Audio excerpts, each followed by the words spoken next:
Hey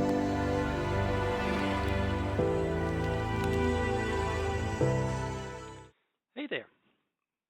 My name is Kenny Pontoppidan, and I'm normally a program manager in the Business Central product team where I work a lot with reporting and other things. I'm still doing that, but in this video, we're going to have some fun with financial reporting styling. And we will geek out on being nerdy in ways that are probably very different to the kind of nerdiness you're used to, if you're a programmer at least. So, what I will show you is financial reporting, the layout you use for PDF. How can you change them? Well, if I choose print here for the account categories overview and choose layout, then in a normal Business Central, you just have one layout, which is a type of, you can see RDLC. This is a type of layout that normally require a developer and a special tool. But in this video, I'm just going to show you how you can play around with this in a safe way using an editor. We don't need to use any tool, especially if you just want to do a few things like margins, paper size, and fonts. So what is this RDL format here? If I choose this guy here, and let's see if I can maybe make this a little bit bigger. If I export this layout and download it, and then let's just open this and have a look. And I'll just open it with Visual Studio Code, but you can use it. It's basically just an XML file. It just has a different extension. And you shouldn't really mess with this like you can. It's fine, but it's not what I'm showing you here is not necessarily supported. You can't call Microsoft afterwards and say my report doesn't work. But if you're careful, you can still do a lot of things. So lots of I don't know how many lines in this. It doesn't really matter. It looks complicated. It is, especially for financial reports, because this is a layout that can adapt to. It's dynamic to the number of columns, but you don't have to worry too much about that. If only you want to mess around with a few things, and I'll just scroll up a little bit. You should search for this, but I'll show you here. So this part of the layout, the page height, width, and then some interactive versions is actually the orientation or the size. So if you're in the US, you would put this to the letter size. If you are in the rest of the world, this is likely an A4 or A3. And this format doesn't really know anything about paper orientation. So the way you, for instance, change, you can see this height is smaller than width, and it's the A4 format. So if I want to change this into a portrait, the only thing I would need is simply to switch these two, and probably switch these two as well. Let's just put these 28, 21, and then save this. Let's just save this for now. And let's try to run it. You can also mess around with the margins, left, right, top, and bottom. I will just leave them here if you can try that yourself. So let's go back to Business Central. It's called, my file here, Account Schedule 1. Maybe I will just rename this to Account Schedule, or maybe I'll call it Financial Report Portrait Mode. And let's try to plug this into Business Central. And I actually already did that here, so let me just get rid of my old one here and bold as I am, delete it, and I would like to create a new layout. So here we go. I will call this Financial Report Portrait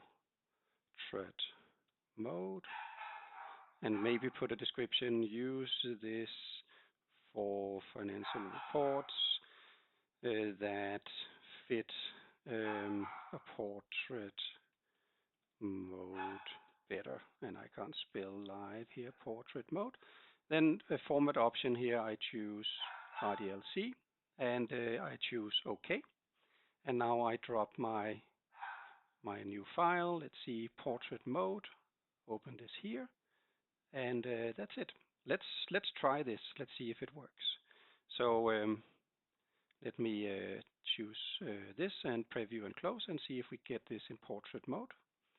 And it actually works. Look, it is in portrait. Of course, if some of the other financial reports are really designed for like a landscape, so they would look weird. But at least this works.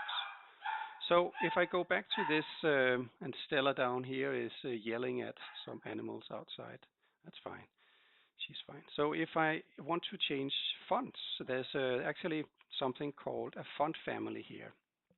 And the standard layout from Business Central is using the Segoe UI.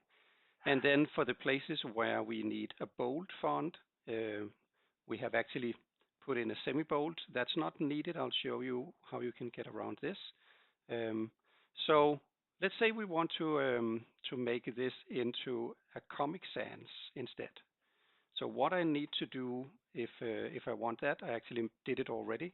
So maybe I'll just show you. What you need to do is two things. For the places where the semi-bold is coded into the font family, you need to move it to something called a font weight, because Comic Sans doesn't have a semi-bold font family. So there are, if we search for semi-bold, there are 5 occurrences of this in the layout, and I'll just show you how you can change that. If I say semi-bold, instead of having that as the font family, you move it into a tag called font weight, and you need to do that 5 times. Once you have done that, you can play around with this font family tag here, and just put, if you want to change from the Segoe UI to something else, and I chose some Comic Sans. It's just a replace all in your editor 48 times. We put in the font, and that's it. And let's try that. I just check see if this layout I made, if that actually has the page height for the portrait. Let's see, portrait. Oops, page height. Yeah, height is 29 centimeters. So this is an A4 portrait mode. So that's fine. Let's do the same. I'll just upload this file back to Business Central. I did that already, but you can just check it out here on the report here, Comic Sans. And you also notice here that when I upload my layouts myself instead of a developer or Microsoft, I can put in these descriptions and layout. For older versions of Business Central, you see that it's actually just the file names. So that's just some cleanup that the owner of this report should do. In this case, it's the base app. So Microsoft, you really need to put in a nice description here. Well, I can't blame Microsoft here, my team, because before this video, you probably only had one layout, so no really need to change this. Anyway, let's try the Comic Sans and just run the report with that. So I've chosen Comic Sans and preview, and let's see. Yeah, there you go. So nice financial report, just with a little bit of silly font to it. This is running in Business Central Online, the SaaS version of Business Central. So the types of fonts you can use is restricted to the fonts that are installed in Business Central Online.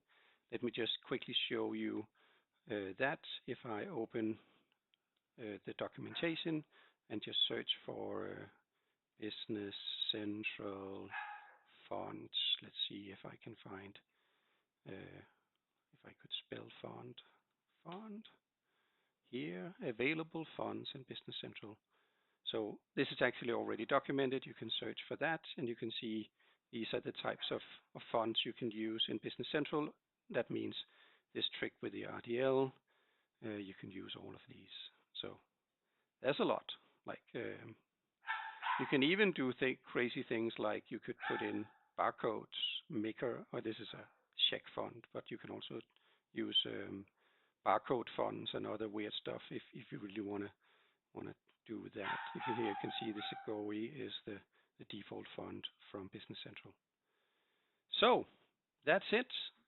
Comic Sans on your financial reports. Layout or orientation is fairly easy to change. Will we ever put this into the actual feature, into the platform or into the financial reporting feature? I don't know. Maybe some of these layouts, I mean, not the Comic Sans, but maybe we will plug in a portrait one. But we might be a little bit reluctant in putting in some platform support for manipulating these, because it might be that there are edge cases where it doesn't work, and suddenly we need to support all kind of user-defined or partner-defined layouts around the world, and we would rather write some nice C# code for the platform. Anyway, that's the fun video with financial reporting in Comic Sans. I hope you like it, and just as a teaser, because you spent 11 minutes with me, you can see some new stuff from Business Central 25 Wave 1, so internal description, you can see that here. What else should I tease? Maybe I'll show you one more thing. We have already shown you the negative format here. There's something called Excel layouts. What's that? Let's I'll just tease it a little bit. Definitions. Here you can see Excel layouts. So actually the same kind of menu that you saw for normal report layouts, but now you can store different layouts for your reports with Excel, and then you can then run your reports as well once you have defined that. And you can define your default Excel layout, and that means when you then use this new action, open in Excel using a layout, that will choose this guy here. And we actually have many more small improvements to this feature, but you'll have to wait a couple of months, and then you can try it. Actually, the public preview starts in a few weeks, and then you can try it. Okay, I'll stop here. Have a great day. See you another time.